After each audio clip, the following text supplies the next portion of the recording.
Chapitre 20. Le Seigneur envoie Amon à Midonie délivrer ses frères emprisonnés.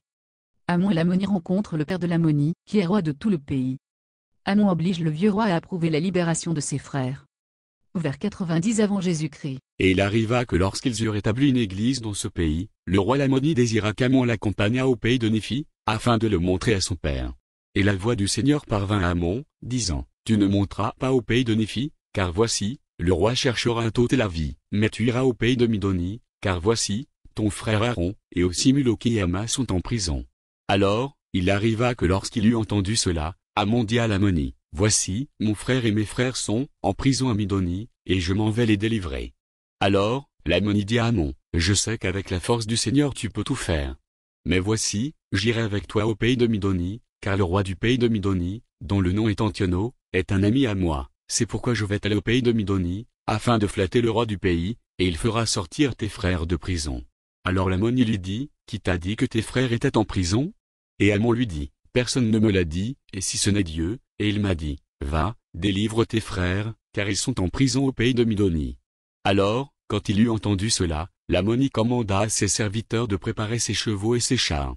Et il dit à Amon, Viens, je descendrai avec toi au pays de Midonie, et là je plaiderai avec le roi, pour qu'il fasse sortir tes frères de prison. Et il arriva que tandis qu'ils se rendaient là-bas, Amon et l'Ammonie rencontrèrent le père de l'Ammonie, qui était roi de tout le pays. Et voici, le père de l'Ammonie lui dit, Pourquoi n'es-tu pas venu à la fête en ce grand jour, où j'ai fait une fête pour mes fils et pour mon peuple? Et il dit aussi, Où vas-tu avec ce Néphite, qui est un des enfants d'un menteur? Et il arriva que l'Ammonie lui raconta où il allait, car il craignait de l'offenser. Et il lui dit aussi toute la raison, pour laquelle il s'était attardé dans son royaume, de sorte qu'il n'était pas allé auprès de son père à la fête, qu'il avait préparée. Et alors, quand l'Ammonie lui eut exposé toutes ces choses, voici, à son étonnement, son père fut en colère contre lui, et dit, L'Ammonie, tu vas délivrer ces Néphites, qui sont les fils d'un menteur. Voici, il s'est livré au brigandage contre nos pères, et maintenant ses enfants, sont aussi venus parmi nous, afin de nous tromper par leurs ruses et leurs mensonges, afin de pouvoir de nouveau se livrer au brigandage contre nos biens. Alors le père de l'Ammonie lui commandait de tuer Amon par l'épée. Et il lui commanda aussi de ne pas aller au pays de Midonie, mais de retourner avec lui au pays d'Ismaël.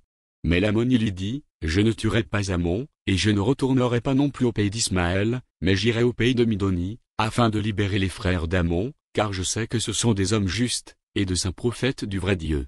Alors, quand il eut entendu ces paroles, son père fut en colère contre lui, et il tira son épée, afin de l'abattre à ses pieds. Mais Amon s'avança et lui dit, Voici, tu ne tueras pas ton fils, néanmoins, il vaudrait mieux qu'il tombe que toi, car voici, il s'est repenti de ses péchés, mais si tu tombais en ce moment, dans ta colère, ton âme ne pourrait être sauvée. Et de plus, il est nécessaire que tu t'abstiennes, car si tu tuais ton fils, comme il est innocent, son sang crierait de la terre vers le Seigneur, son Dieu, pour que la vengeance s'abatte sur toi, et tu perdrais peut-être ton âme. Alors, quand Amon lui eut dit ces paroles, il lui répondit, disant, Je sais que si je tuais mon fils, je répandrais le sang innocent, car c'est toi qui as cherché à le faire périr. Et il étendit la main pour tuer Amon. Mais Amon résista à ses coups, et lui frappa aussi le bras, de sorte qu'il ne put l'utiliser. Alors, quand le roi vit qu'Amon pouvait le tuer, il commença à supplier Amon de lui épargner la vie. Mais Amon leva son épée, et lui dit, Voici, je vais te frapper, à moins que tu ne m'accordes que mes frères sortent de prison. Alors le roi, craignant de perdre la vie, dit, Si tu m'épargnes, je t'accorderai tout ce que tu demanderas, même jusqu'à la moitié du royaume. Alors, quand il vit qu'il avait agi sur le vieux roi selon son désir, Amon lui dit, Si tu accordes que mes frères sortent de prison, et aussi que l'Ammonie conserve son royaume, et que tu ne sois pas mécontent de lui, mais accorde qu'il agisse selon son désir dans tout ce qu'il pense, alors je t'épargnerai, sinon je t'abattrai à mes pieds. Alors, quand Amon eut dit ces paroles, le roi commença à se réjouir à cause de sa vie.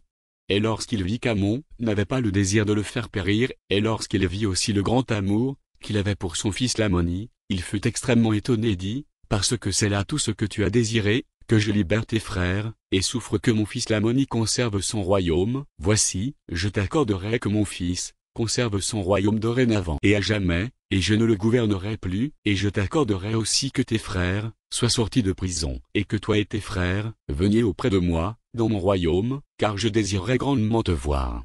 Car le roi était grandement étonné des paroles qu'il avait dites, et aussi des paroles qui avaient été dites par son fils l'Ammonie, c'est pourquoi il désirait les apprendre. Et il arriva à Camon, et Lamonie poursuivirent leur voyage, vers le pays de Midonie. Et Lamonie trouva grâce, aux yeux du roi du pays, c'est pourquoi les frères d'Amon sortirent de prison. Et lorsqu'il les rencontra, Amon fut extrêmement attristé, car voici, ils étaient nus, et ils avaient la peau extrêmement écorchée, parce qu'ils avaient été liés de fortes cordes. Et ils avaient aussi souffert de la faim, de la soif et de toutes sortes d'afflictions. Néanmoins, ils avaient été patients dans toutes leurs souffrances. Et il se trouva que le sort les avait fait tomber entre les mains d'un peuple plus endurci et au cou plus roide, c'est pourquoi celui-ci n'avait pas voulu écouter leurs paroles. Et il les avait chassés, et les avait frappés, et les avait pourchassés de maison en maison, et de lieu en lieu jusqu'à ce qu'ils fussent arrivés au pays de Midonie, et là ils avaient été pris et jetés en prison, et liés de fortes cordes, et gardés de nombreux jours en prison, et ils furent délivrés par Lamonie et Amon.